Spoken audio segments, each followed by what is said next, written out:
Si hay una civilización que fue virtuosa y mimó especialmente al agua, esa fue la romana. La gran mayoría de su ingeniería y arquitectura civil se basó en el diseño de edificaciones relacionadas directa o indirectamente con ella. Estoy hablando de los puentes, los acueductos o los baños, también conocidos como termas.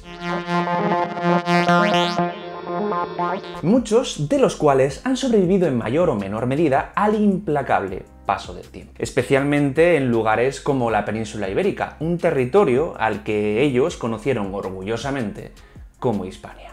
Por eso, gracias a la confianza que ha depositado en mí la Fundación Aquae, os voy a contar en este vídeo la importancia capital que tuvo el agua para la sociedad romana y sobre todo la relevancia que adquirió en el desarrollo de muchos aspectos de sus técnicas arquitectónicas. Dicho esto, es justo decir que los romanos no fueron una civilización que se distinguió por innovar a nivel tecnológico y científico, sino más bien por su enorme pragmatismo, que se basó, entre otras cosas, en perfeccionar técnicas que otros ya habían inventado. Sin embargo, uno de los campos en los que destacaron por encima de otras culturas fue este, el de la maestría a la hora de obtener y canalizar el agua destinada a consumo humano y a actividades relacionadas con la higiene y el ocio. Por eso se puede decir que la relación que existió entre ambos durante toda su historia fue realmente intensa. Bien, como ya comenté hace un momentito, los romanos levantaron diferentes tipos de edificaciones con distintos fines también. Hay que hablar, como no, de los aqueductus, que servían para abastecer de agua potable a todas las ciudades del imperio, incluido,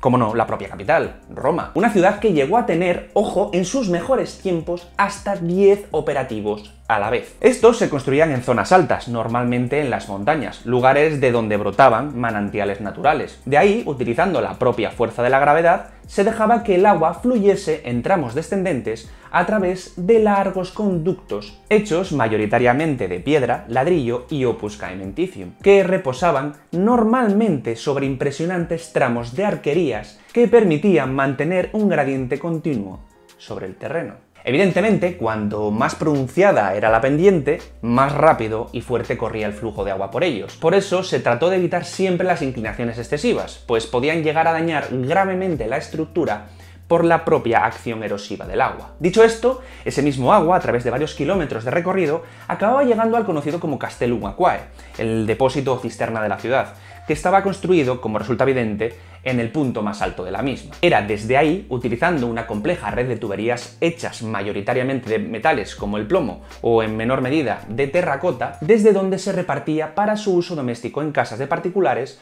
o en edificios públicos, como es el caso de los baños o las propias fuentes. Lo cierto es que estos acueductos fueron en ocasiones relativamente fáciles de construir por la propia benevolencia del terreno por el que pasaban. Sin embargo, otras veces el relieve obligó a los ingenieros y arquitectos romanos a romperse los sesos para poder superar desniveles realmente complejos. Para estos increíbles retos usaron herramientas como el corobate, una especie de regla que permitía comprobar el nivel de una superficie, o la dioptra, un artilugio de origen griego que servía principalmente para medir ángulos horizontales y verticales. En este sentido, ejemplos de acueductos tenemos a patadas, aunque en España hay uno que llama la atención por encima de todos los demás, especialmente por su imponente tamaño y sobre todo su excelente estado de conservación, y no es otro que el que está en Segovia, una construcción que data de principios del siglo II y que deja maravillado a cualquier persona que tiene el privilegio de verlo en directo. Y por último he dejado el que a mi juicio es uno de los grandes símbolos de la civilización romana a nivel social y también arquitectónico, los baños. Estos edificios cumplían una doble función, social e higiénica,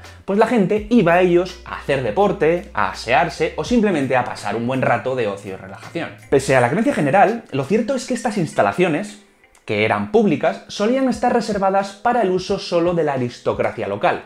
Aunque sí es cierto que en muchas ciudades estos solían abrirse un día a la semana, bueno, un día, bueno, ya está, es bastante, para que la plebe también pudiese utilizarlas. Dentro de aquellos edificios se podían encontrar varias salas diferentes, cada una con un uso distinto. La primera en casi todas, tras dejar atrás un pequeño recibidor, era el apodyterium, un vestuario donde la gente se desnudaba y dejaba la ropa guardada. Tras hacerlo, se podía ir pasando por varias salas que, dependiendo de su uso, de la temperatura en su interior o el tipo de agua que tenías, se llamaban de una u otra forma. La más grande solía ser el Tepidarium, una sala de temperatura tibia que servía para ir entrando en calor y pasar luego al Caldarium, una gran sala abovedada en la que existían piscinas de agua calentita, aunque si alguno de los visitantes tenía los arrestos de empezar fuerte su visita a las termas, podía empezar por el Frigidarium, que como su propio nombre indica es donde se situaba la piscina de agua helada. También existían salas auxiliares como la Sudatio, un espacio que se asemejaba mucho a las saunas actuales, o las palestras, el lugar donde la gente practicaba gimnasia y se ejercitaba antes o después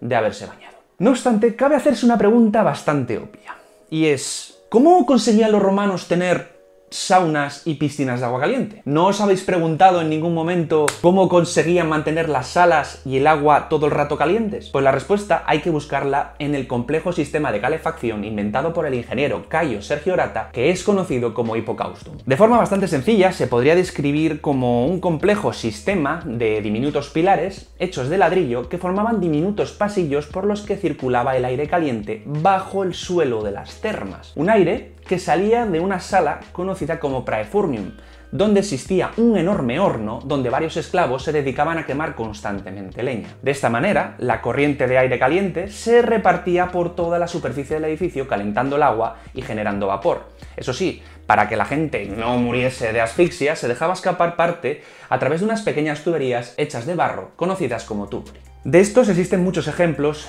por toda la península ibérica, como es el caso de las termas de Gijón, de Cartagena, de Córdoba o de Ampurias, aunque existen otras más particulares, como es el caso de las halladas en el municipio catalán de Caldas de Montbui, pues estas destacaron por encima de las demás por abastecerse de fuentes de las que brotaban aguas termales a unas temperaturas relativamente elevadas, y cuyas propiedades medicinales eran bastante populares entre los habitantes de las ciudades colindantes, sobre todo si observamos la gran cantidad de inscripciones que se han hallado que hacen referencia a este lugar tan particular. Como ya veis, los romanos fueron un pueblo que tuvo una relación súper estrecha con el líquido más valioso que posee nuestro planeta. Ellos lo sabían y vosotros debéis saberlo también. Por eso es súper importante hacer un uso responsable del agua y sobre todo ser consciente de su importancia para nuestra supervivencia como especie. Y llegados a este punto, espero que os haya gustado mucho el vídeo. Ha sido un placer estar por aquí. Cuidaros mucho. Un enorme abrazo a todos. Aquí Peter. Chao.